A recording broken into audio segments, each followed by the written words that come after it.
मंदसौर वाले नेताजी के हाईवे वाले कांड के वीडियो को देखकर अगर मन भर गया हो तो इस खबर को भी सुन लो।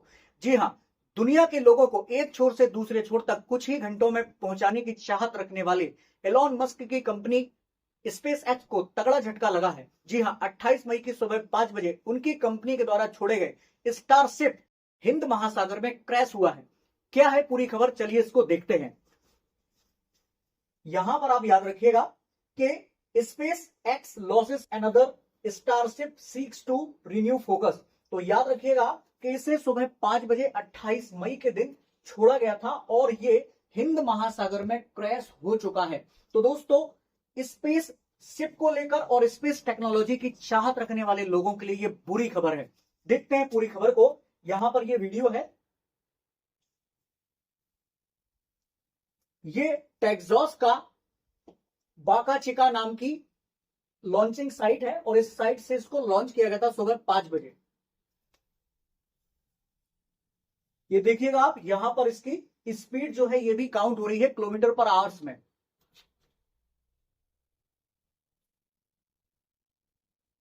यहां पर इसको छोड़ा गया, उस समय पर एलॉन मस्क जी भी वहीं पर मौजूद थे।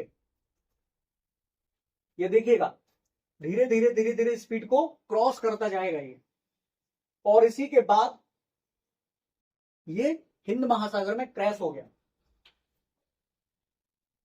तो यहां पर दुनिया के सबसे ताकतवर रॉकेट स्टारशिप का 9वें नंबर का टेस्ट फिर से एक बार फेल हो गया।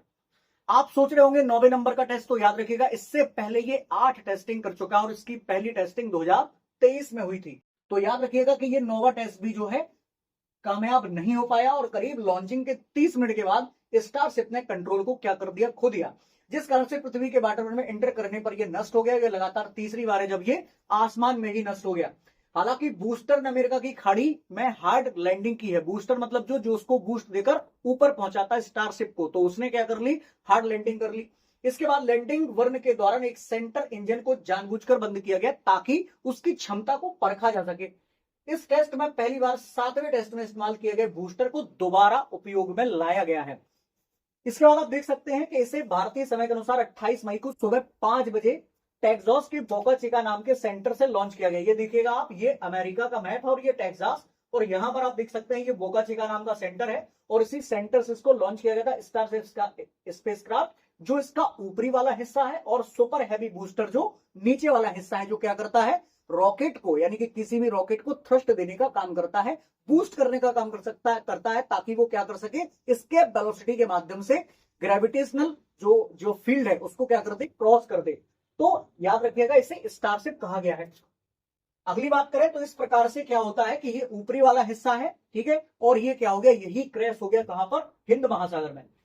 आगे हम बात करते हैं कि इसके पीछे कारण क्या था। तो याद रखिएगा कि रिसाव के कारण मेन टैंक प्रेशर में कमी आ गई, यानी कि धीरे धीरे क्या हुआ, उसमें रिसाव हुआ जब वो उड़ान भरने लगा और उसमें रिसाव हुआ, और टैंक का जो प्रेशर था उसमें धीरे धीरे कमी हुई, जिसकी वजह से क्या हो गया, ये क्रैश हो गया। तो अब अगले 3 लॉन्च काफी तेजी से होंगे, यानी कि इसको स्टार स्पेस एक्स नाम की जो कंपनी है वो क्या कर रही है, एक टेस्टिंग के तौर पर, एक सफलता के तौर पर भी देख रही है कि हमें आगे अपने जो प्रोजेक्ट लेके जाने हैं उसके लिए हमको पता चलेगा कि हमें किन किन कमियों पर काम करना है। तो लगभग हर 3 से 4 महीने में ये लॉन्चिंग जो है लगातार होती रहेगी। क्यों होती रहेगी? क्योंकि एलॉन मस्क ने ऐसा सपना देखा है कि वर्ष 2029 के आते आते, यानी कि 2029 तक आते आते, वो इस स्पेस क्राफ्ट के माध्यम से लोगों को मंगल ग्रह तक पहुंचाएंगे, क्योंकि उनका सपना है कि मंगल ग्रह पर एक कॉलोनी बनाई जाए, क्लियर है, जहां पर इंसान को बसाया जाएगा। आगे बात करते हैं, पहला टेस्ट जो है ये कब हुआ था, तो ये हुआ था 20 अप्रैल 2023 को, इसका पहला टेस्ट किया गया था स्पेस एक्स के द्वारा। इसके बाद बात करते हैं दूसरा टेस्ट नवंबर 2023 में हुआ।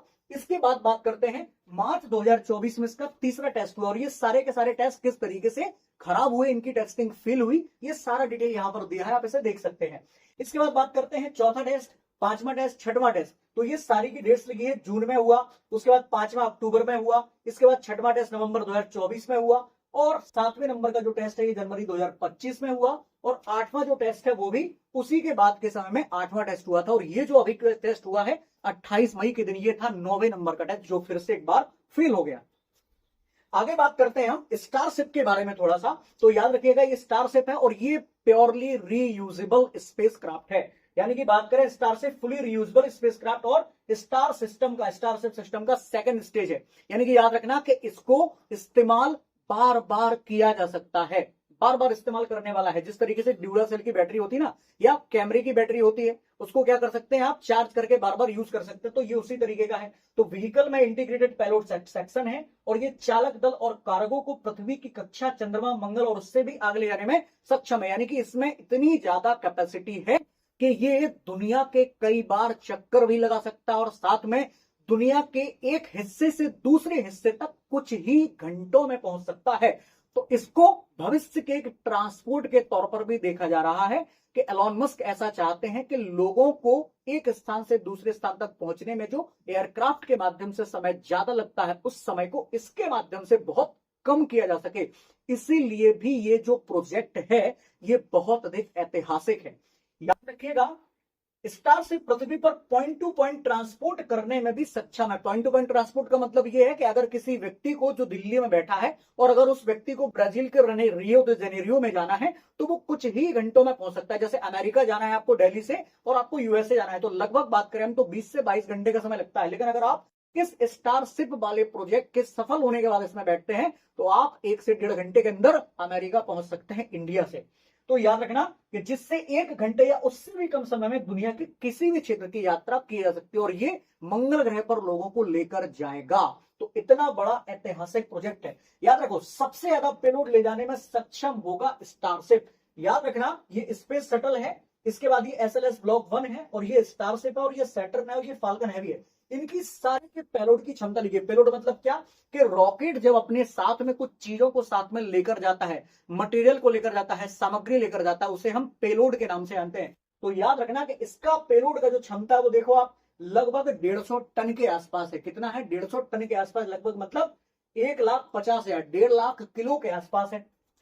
डायमीटर क्या है इसका, तो 9 मीटर का डायमीटर है और लगभग बात करें तो 29.5 फीट के आसपास जो है इसका डायमीटर है।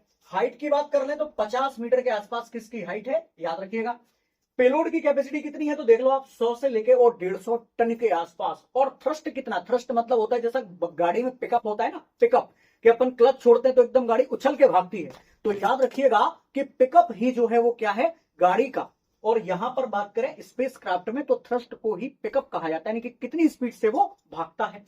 तो याद रखना, starship fully reusable space craft, ये सारी चीजें मैं आपको बता चुका हूं। क्लियर है। चलिए, तो यहां पर अपन आगे बात करते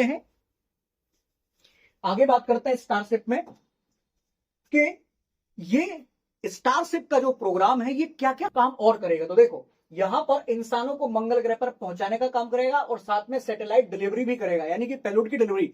यानी कि पहले से अगर कोई सैटेलाइट अंतरिक्ष में है, यानी कि स्पेस में है, और उसे किसी भी वस्तु की जरूरत पड़ती है तो ये क्या करता है, पेलोड की डिलीवरी भी कर सकता है। तो वर्तमान फॉल्कन रॉकेट की तुलना में पेलोड को दूर तक और कम दाम में लॉन्च करने के लिए डिजाइन किया गया है।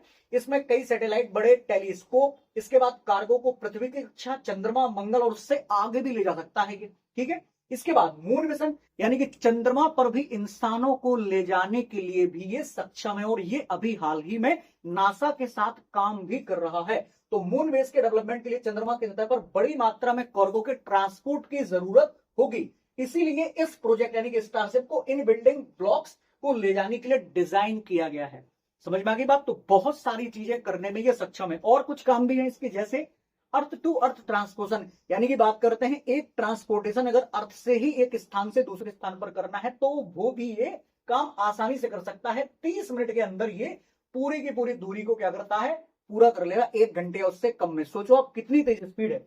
इसके बाद इंटर प्लेनेटरी ट्रांसपोर्टेशन, यानी कि बात करें एक प्लानेट से दूसरे प्लानेट पर भी आपको कोई चीज अगर ले जानी है और एक प्लानेट पर अन्य स्थानों पर ले जाना है तो भी ये सक्षम है।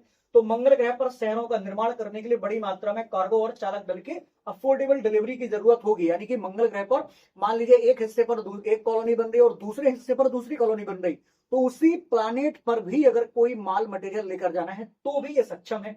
याद रखिएगा।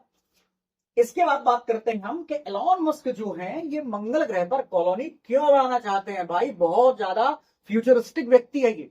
ठीक है, क्यों बनाना चाहते हैं तो देखो आप यहां पर कि मंगल ग्रह पर कॉलोनी बसाने की जरूरत इसलिए है कि जिस प्रकार से इस पृथ्वी पर डायनासोर थे और डायनासोर भी एक बदलाव के कारण क्या हो गए, समाप्त हो गए। उसी प्रकार से इंसानों का भी पृथ्वी पर एक लाइफ एंडिंग इवेंट होगा, जिस समय वो चीजें यहां पर खत्म हो जाएंगी। तो हमारे पास एक विकल्प होना चाहिए जहां पर पृथ्वी के समान ही ऐसी आदर्श दशाएं हैं, जहां पर इंसान जैसा पृथ्वी पर महसूस करता है वैसा ही किसी अन्य प्लैनेट पर करे। तो कुछ समय पहले दुनिया के सबसे बुद्धिमान साइंटिस्ट जिनका नाम था स्टीफन हॉकिंग्स, जो कुछ ही वर्षों पहले जिनकी डेथ हुई है, उन्होंने भी ये बात कही थी कि इंसानों को जो पृथ्वी पर रहते हैं उनको अगले 100 सालों के भीतर अपने लिए दूसरे विकल्पों की तलाश जरूर कर लेनी चाहिए। तो उन्होंने भी बताया था 2017 में कि इंसानों को सर्वाइवल करना है तो उनको 100 साल के भीतर अपना विस्तार करना होगा, यानी कि किसी अन्य प्लैनेट पर उनको जाना होगा।